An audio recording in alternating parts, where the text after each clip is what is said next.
Hello everyone and welcome to my channel. आप सबका बहुत बहुत धन्यवाद जो आप मेरे वीडियोस को इतना पसंद कर रहे हैं, रेगुलरली लाइक कर रहे हैं, शेयर भी कर रहे हैं एंड इसी से मोटिवेशन मिलता है। और जितने ज़्यादा लाइक्स आते हैं, जितने ज़्यादा हमारे पास कमेंट्स आते हैं अच्छे, तो हमें मन करता है कि आगे ऐसे वीडियो बनाते रहें। And thank you so much for all this. और अगर आपने अभी तक इस चैनल को सब्सक्राइब नहीं करा है तो प्लीज़ सब्सक्राइब कर लीजिए, क्योंकि बहुत सारे अच्छे वीडियोस मैं पूरी कोशिश करता हूँ आपके साथ शेयर करने की। और आज का मेरा टॉपिक भी कुछ ऐसा ही है। मेरा आज का टॉपिक है कि क्या हो अगर ₹1 और $1 बराबर हो जाए। तो क्वेश्चन के साथ ये जानना भी ज़रूरी है कि क्या ऐसा पॉसिबल है। देखो, सब कुछ पॉसिबल है और इस वीडियो में हम हर वो चीज़ जानने की कोशिश करेंगे कि किस किस सिनेरियो में ये चीज़ पॉसिबल है कि हमारा ₹1 और $1, एक US डॉलर इक्वल हो जाए। क्या ऐसा हो सकता है, कैसे हो सकता है, ये हर चीज़ इस वीडियो में मैं आपके साथ शेयर करूँगा। तो लास्ट तक देखते रहिए और कमेंट सेक्शन में ज़रूर बताना अगर आपको कोई चीज़ अच्छी लगे। सबसे पहले मैं आप लोगों के साथ एक चीज़ क्लियर करना चाहता हूँ कि बहुत लोग ऐसे हैं जिनको ऐसा लगता है कि $1 और ₹1 अगर बराबर हो जाए तो इंडिया बहुत ही अच्छी पोजीशन पे आ जाएगा, India will be very strengthen. लेकिन ऐसा ज़रूरी नहीं है। ये एक मिसकंसेप्शन है कि अगर दो कंट्री की करेंसी में किसी एक करेंसी की ज़्यादा वैल्यू है तो वो कंट्री ज़्यादा डेवलप्ड है। ये एक मिसकंसेप्शन है। फॉर एग्जांपल, अगर आप मान के चलो जापान की करेंसी हमारी इंडिया की करेंसी से बहुत कम है वैल्यू में, बट स्टिल हम सब लोग जानते हैं कि जापान की डेवलपमेंट कैसी है, वो कितना केपेबल है चीज़ों को बनाने में, वो कितना डेवलप्ड है इन कंपैरिजन ऑफ इंडिया। तो हम एज इंडिया और जापान की करेंसी को जब कंपेयर करते हैं तो जापान की करेंसी में वो स्ट्रेंथ नहीं है जो इंडिया की करेंसी में है, but still Japan is developed और हम लोग डेवलप नहीं हैं। तो ये चीज़ बिल्कुल क्लियरली हमारे सामने है कि ज़रूरी नहीं है कि किसी की करेंसी ज़्यादा बेटर है तो इसका मतलब कि वो ज़्यादा डेवलप्ड है, ऐसा बिल्कुल नहीं है। तो ये एक मिसकंसेप्शन है जिसका हमें ध्यान रखना चाहिए। अब ज़रूरी सवाल कि क्या पॉसिबल है कि $1 और ₹1 बराबर हो जाए।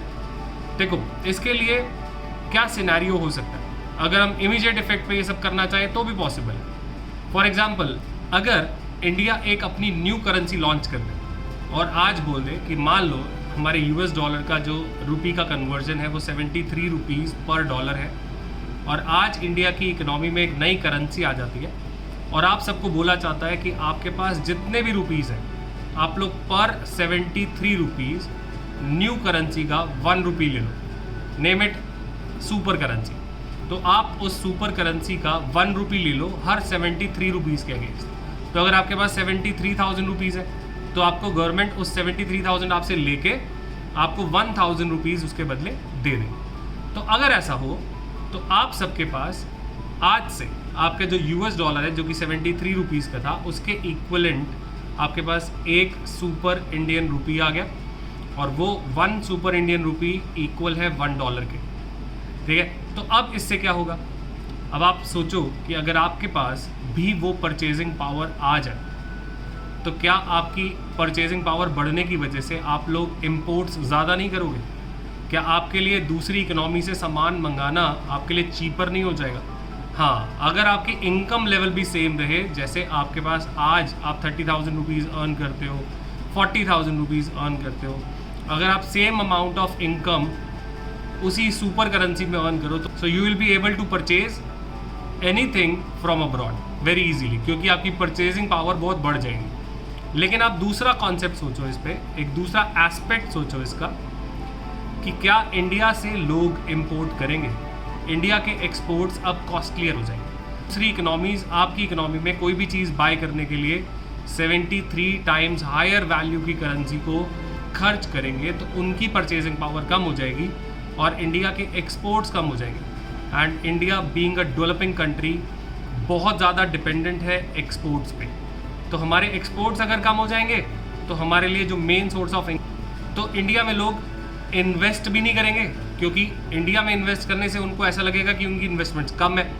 आज अगर वो ₹73 इन्वेस्ट करते हैं इंडिया में सिर्फ $1 इन्वेस्ट करके, तो डॉलर और रुपी बराबर होने से उनको ऐसा लगेगा कि इंडिया में प्रॉफिट क्या है इन्वेस्ट करने का, इससे अच्छा US में इन्वेस्ट कर लो। ठीक है, तो ये चीज़ें भी हमें सोचनी चाहिए, ये भी हमारे लिए एक नुकसान हो जाएगा। तो हमारी इकनॉमी में अगर हम 73 रुपीज़ के बराबर अपना एक न्यू करेंसी इशू करते हैं, तो वो जो 1 रुपी और $1 का कॉन्सेप्ट है वो इतना फ्रूटफुल नहीं है हमारी इकनॉमी के लिए। बीइंग अ डेवलपिंग इकॉनमी हमें ज़्यादा एक्सपोर्ट्स चाहिए, ना कि इम्पोर्ट्स। तो हमारे लिए ये बहुत ही बुरा डिसीजन होगा अगर हमने ऐसा कुछ करने की कोशिश करी। अब एक और एस्पेक्ट की बात करते हैं, अब एक और चीज़ सोचते हैं। ये एक थोड़ा इमेजिनरी कॉन्सेप्ट है, शायद आप लोग भी इस पर कुछ सोच पाओ। आप लोग मुझे ज़रूर कमेंट बॉक्स में बताना कि क्या ऐसा हो सकता है। इंडिया पे total external debt nearly 100 lakh crore rupees का है। 100 लाख करोड़ रुपए इंडिया के ऊपर डेट है मतलब इंडिया लोन में है, कर्ज में है। और इंडिया का जो जीडीपी है it is around 135 lakh crore. तो इंडिया का जो जीडीपी का मतलब टोटल प्रोडक्शन है, टोटल इनकम नहीं। तो आप जो अपनी इकोनॉमी में टोटल प्रोड्यूस कर रहे हो, ज़रूरी नहीं कि वो आपकी सारी इनकम है। इनकम इज़ फार लेस, क्योंकि आपकी कॉस्ट ऑफ प्रोडक्शन भी आती है जो कि आप अपनी जीडीपी में से हटाओगे, तब आपके पास टोटल इनकम आएगी आपकी इकोनॉमी की। तो इंडिया का लोन और इंडिया का जीडीपी, अगर हम इन चीज़ों को भी साइड रखें, हमें मान लेते हैं कि India is not capable to repay the debt on time. अभी वो नहीं दे सकती, शॉर्ट टर्म में ये पूरा नहीं हो सकता। लेकिन हम सबको पता है कि इंडिया में 2 बहुत बड़ी चीज़ें हैं जिनसे इंडिया की इकोनॉमी की वेल्थ कम हुई है। पहली, ब्रिटिश लूट, जो ब्रिटिश गवर्नमेंट ने इंडिया से लूट की बिफोर 1947। तो 1947 से पहले, जब इंडिया इंडिपेंडेंट हुआ 1947, उससे पहले ब्रिटिश गवर्नमेंट बहुत सारा पैसा इंडिया से ले गई। आपको पता नहीं होगा, लेकिन उसकी approximate value 300 lakh crore to 500 lakh crore है। वो वैल्यूएबल्स जो वो इंडिया से ले गए, इंडिया का गोल्ड, सिल्वर, डायमंड्स, जो भी वैल्यूएबल वो इंडिया से ले गए, उनकी approximate value around 300 to 500 lakh crore है। और ये बहुत बड़ा अमाउंट है। आप सोचो इंडिया का डेट कितना है, सिर्फ 100 लाख करोड़। आज वो पैसा इंडिया में वापस आ जाए, अगर इंडिया का वो 25% भी पैसा वापस आ जाए, तो भी इंडिया के लिए क्या क्या हो सकता है, आप ये सोच सकते हो। अब एक और तरीके की लूट है आपके सामने, और ये सबको पता है कि इंडिया में ब्लैक मनी के बारे में, कि इंडिया के कितने पॉलिटिशियंस या ब्यूरोक्रेट्स का पैसा फॉरेन बैंक्स में पड़ा है, और वो फॉरेन बैंक्स में जो पैसा पड़ा है वो इंडिया के लिए एक तरीके की लूट है। अब ये कितना पैसा है, this is again approximately between 300 to 500 lakh crore. तो ये दोनों अमाउंट अगर इंडिया कभी वापस ला पाया, तो वो इंडिया की इकनॉमी में कितना बड़ा बूस्ट होगा। आप ये सोचो कि इंडिया की इकनॉमी का सिर्फ 100 लाख करोड़ का जो डेट है, अगर हम रीपे भी कर दें, अगर ये दोनों अमाउंट 400 लाख करोड़ हो, टोटल 800 लाख करोड़ भी हो, और आपने 100 लाख करोड़ उसमें से पे कर दिया, तो आपके पास स्टिल बचेगा 700 lakh crore. And that is a huge amount. इतना अमाउंट अगर आपकी इकनॉमी में सरप्लस है, आपके पास बचा हुआ है, तो सोचो इंडिया की इकनॉमी क्या क्या कर सकती है, कितनी नई इन्वेस्टमेंट्स कर सकती है, अपनी इकनॉमी को डेवलप करने के लिए क्या कर सकती है, अपना इंफ्रास्ट्रक्चर डेवलप करने के लिए क्या कर सकती है। हमें टैक्सेस देने की ज़रूरत नहीं होगी, क्योंकि गवर्नमेंट को टैक्स की रिक्वायरमेंट ही नहीं होगी। गवर्नमेंट आपको फ्री एजुकेशन प्रोवाइड करेगी, हमारे यहाँ से पॉवर्टी की प्रॉब्लम सॉल्व हो जाएगी, हमारे पास जॉब्स होंगी, हमारी इकनॉमी को कोई छोड़ के नहीं जाना चाहेगा। लोग नहीं जाना चाहेंगे कि अब्रॉड जाएं और वहाँ जाके अर्न करें, क्योंकि इंडिया इज़ केपेबल टू पे एनी अमाउंट टू देम। उनको हायर सैलरीज मिलेंगी इंडियंस को, राइट। तो इंडिया के अंदर ही अगर आपको इतनी सब चीज़ें मिल सकती हैं सिर्फ इस चीज़ से, सोचो कोई पेट्रोल महंगा नहीं होगा क्योंकि उसमें टैक्स ही नहीं होगा, राइट। आप सोचो कि आप आईफोन कितने आराम से बाय कर सको, आप प्ले स्टेशन कितने आराम से बाय कर सको, आपके लिए वो सिर्फ 500, 600, 700 रुपीज़ का हो गया, क्योंकि इंडिया की करेंसी अब सुपीरियर है, क्योंकि इंडिया के ऊपर कोई डेट ही नहीं है। तो दूसरी कंट्रीज़ में इंडिया इन्वेस्टमेंट्स कर रही है, वहाँ से भी प्रॉफिट जनरेट कर रही है, क्योंकि India is now a super power.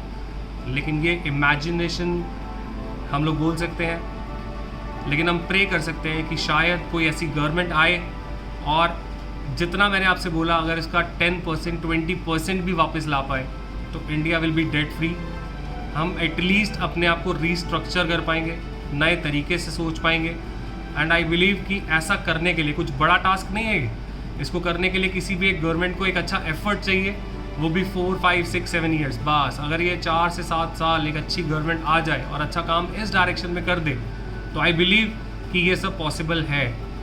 आपका क्या मानना है इस पूरी चीज़ के बारे में? आप क्या सोचते हो आप इस पूरे कॉन्सेप्ट के बारे में?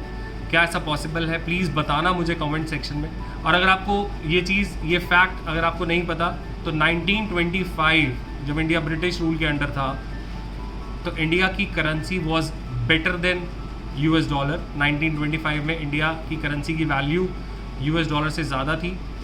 तो ये सिनेरियो है तो इमेजिनरी, लेकिन ऐसी इमेजिनेशन एज अ इंडियन हमें सोचने का मन करता है। तो कैसा लगा आपको ये वीडियो?